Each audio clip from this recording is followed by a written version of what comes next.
Okay, quick question. Someone taps you on the shoulder at a party, sticks out their hand, and says, "Hi, tell me about yourself." What do you say? And your brain just freezes. Exactly. Total blank. Suddenly you forgot your own name. It happens to almost every English learner. You know grammar, you know 1,000 words, but the moment someone asks, "So who are you?" nothing comes out. And honestly, this isn't just a shy person problem. This happens in job interviews, in networking events, even on a first date. Today, we're fixing that. By the end of this episode, you'll have a simple, natural self-introduction, ready in 60 seconds, that you can use anywhere. 60 seconds. I'm timing you later, Jack. Bring it on. Welcome back to Talk Emma, everyone. I'm Emma. And I'm Jack. And today we're talking about something so simple but so scary. Introducing yourself in English. We'll break it down piece by piece. What to say, what to avoid, and we'll even act out a real situation so you can hear it in action. Let's get into it. Segment 2, the 4-part formula for a 60-second introduction. Okay, here's the formula. 4 parts. Part 1, who you are. Part 2, what you do. Part 3, something personal or interesting. Part 4, why you're here, or what you're looking for. Let's slow down. Part 1, who you are. Isn't that just your name? Mostly, yes, but you can make it warmer. Instead of just, "My name is Jack," try, "Hi, I'm Jack. Nice to meet you." Oh, that little "nice to meet you" makes it feel friendlier already. Right. Small words, big difference. Part 2 is what you do. Your job, your studies, whatever fits the situation. For example, I work as a graphic designer, or I'm currently studying business at university. Simple present tense. Got it. What about part 3? The something personal part. That one feels harder. This is actually the most important part, and people skip it. It's the detail that makes you memorable. Something like, in my free time, I love hiking. Or, I recently started learning to play the guitar. So it's not just facts, it's a little personality. Exactly. Facts tell, but personality connects. And part 4, why you're here. This changes depending on the situation. At a job interview, it might be, "I'm really excited about this opportunity because." At a party, it could just be, "I'm here with my friend Sarah, actually." Okay, wait. Let's put it together. Can you do a full one right now, off the top of your head? Sure. "Hi, I'm Jack. Nice to meet you. I work as an English teacher here in the city. Outside of work, I'm a huge fan of basketball. I actually still play on weekends. And I'm here tonight because my friend invited me, and I've heard great things about this place." That was smooth. And it wasn't even that long. That's the trick. 4 short parts, 1 sentence each, roughly 15 seconds each, 60 seconds total. Okay, my turn to try. Quiz me later. But first, I think people are wondering about the small mistakes, right? Like the things that make an introduction sound a little off. Good instinct. That's next. Segment 3, common mistakes learners make. All right, Jack, give us the mistakes. What do learners get wrong the most? Mistake number 1, being too formal, even in a casual setting. Some learners memorize textbook lines like, "Allow me to introduce myself," or "It is a pleasure to make your acquaintance." Okay, that does sound like a movie from the 1800s. Exactly. In real, everyday English, we just say, "Hi, I'm Emma. Nice to meet you." Simple and natural beats fancy and stiff. Good to know. What's mistake number 2? Saying too much information too fast. Like, "Hi, I'm Jack. I'm 28. I'm from Chicago. I have 2 brothers. I studied engineering. I like pizza." Okay, stop. I'm out of breath just listening to that. Right? It overwhelms the listener. Remember, 4 parts, 1 breath each. Let the other person respond. Ask a question, react. It's a conversation, not a speech. That actually connects to something I always wonder. Do I say, my name is Emma, or I'm Emma? Is there a difference? Great question. Both are correct, but I'm Emma sounds more natural and casual in everyday speaking. My name is Emma is fine too, especially in more formal settings like a business meeting. But for daily conversations, I'm Emma is what most native speakers actually say. Noted. What's the last big mistake? Forgetting to ask something back. An introduction shouldn't be one-directional. After you introduce yourself, throw the ball back. Ask, and what about you? Or what do you do? Oh, that's such a small phrase, but it changes everything. It turns a monologue into a real conversation. Exactly. And that's the goal. Not performing a script, just talking like a person. Okay, I think it's time. Should we actually try this out? Like, act it out? I was hoping you'd say that.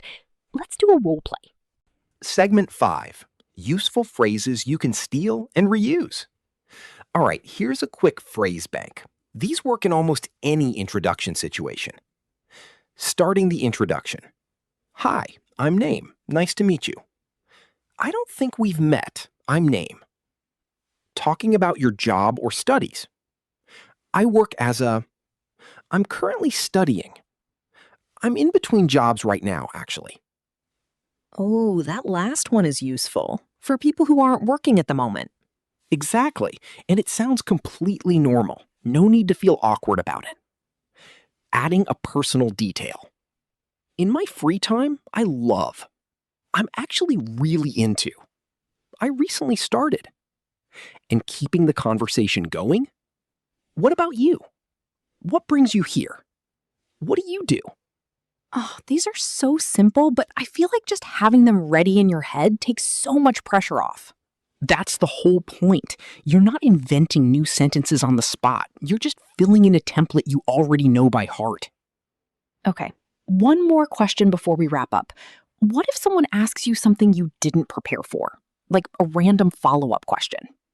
Good, that happens all the time. The trick is you don't need a perfect answer. You can just say, that's a good question. Let me think. And give yourself 2 seconds. Native speakers pause too. It's completely normal. That's reassuring, actually. I always thought pausing made me sound less fluent. Nope. Pausing naturally is way better than rushing and making mistakes. Confidence isn't about speaking fast, it's about speaking clearly. Love that. Okay, I think it's recap time. That's it for today's episode of Talk EMA. If this helped you, try building your own 60-second introduction and practice it out loud, even just to yourself in the mirror. And tell us in the comments, what's the hardest part of introducing yourself in English? We really want to know. If you enjoyed this episode, give it a like and subscribe so you don't miss the next one. Speaking of which, next time we're covering small talk. What to say when the introduction is over, but the conversation needs to keep going. That one gets tricky, so you won't want to miss it. Thanks so much for watching, everyone. We'll see you next time. Bye for now. Segment 1. Why self-introductions feel so hard? So Emma, be honest. When someone asks you to introduce yourself in English, what's the first thing that happens in your head? Panic. Genuinely. My mind goes, okay, name, job, hobbies? And I just start listing random facts. That's actually really common. Most learners treat an introduction like a list. Name, age, job, done. But a list isn't a story. It doesn't connect with the other person. Wait, so what should it be instead? Think of it like a tiny story about you. Not your whole life, just a friendly 3 or 4 sentence snapshot that makes the listener want to keep talking to you. Okay, but here's my real question. How do you keep it short? I always end up talking too much or too little, and then it gets awkward. That's the beauty of the 60-second rule. If you build your introduction from 4 small parts, you never run too long or too short. It's basically a formula. A Formula? I like formulas. Tell me. Coming right up. That's exactly segment 2. All right, everyone. Here's the scene. A networking event, coffee in hand, and Jack and I are meeting for the first time. Okay, staying in character now. Roleplay begins. Hi there. I don't think we've met. I'm Jack.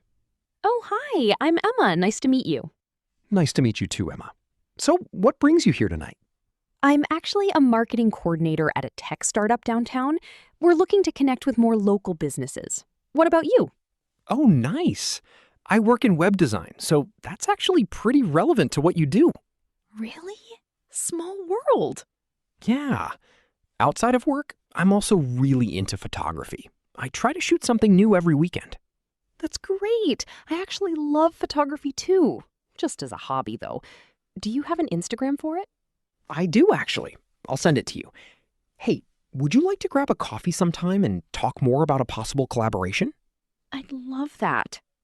Roleplay ends. Okay, stepping out of character now. That felt so natural. Let's break down what happened there. Sure. Notice how I opened with, I don't think we've met. Instead of just walking up and announcing my name, it's a soft, polite way to start. And I answered with my name plus nice to meet you. That's part 1 of the formula. Then I asked, what brings you here tonight? That's a really useful question for events. It naturally invites the other person to talk about themselves. And I gave my job, part 2, the what you do section. Then I added my hobby, the photography. That's part 3, the personal detail. And finally, you asked me to grab coffee. That's a great way to end an introduction with a next step. Exactly. You don't always need to suggest coffee, but ending with some kind of connection, a question, an invitation, exchanging contact info, keeps the conversation alive instead of just stopping dead. Okay, I really liked that. Let's also grab a few useful phrases from that roleplay for people to steal. Good idea. Let's collect them. Key takeaways. Let's do a quick recap so everyone can remember the main points. Number 1, use the 4-part formula. Who you are, what you do, something personal, and why you're here. Number 2, Keep it casual. Say, I'm Emma, not allow me to introduce myself.